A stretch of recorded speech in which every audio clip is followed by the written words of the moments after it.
So this is how you know you've been in construction for too long. You've got a pencil in your hat.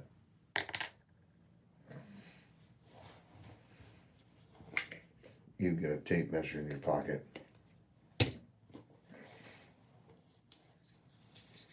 You've got a marker attached to your pants. And you're wearing a bright yellow sweatshirt.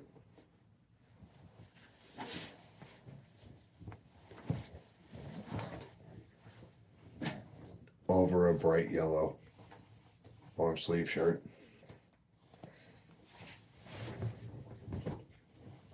Over a bright yellow t-shirt.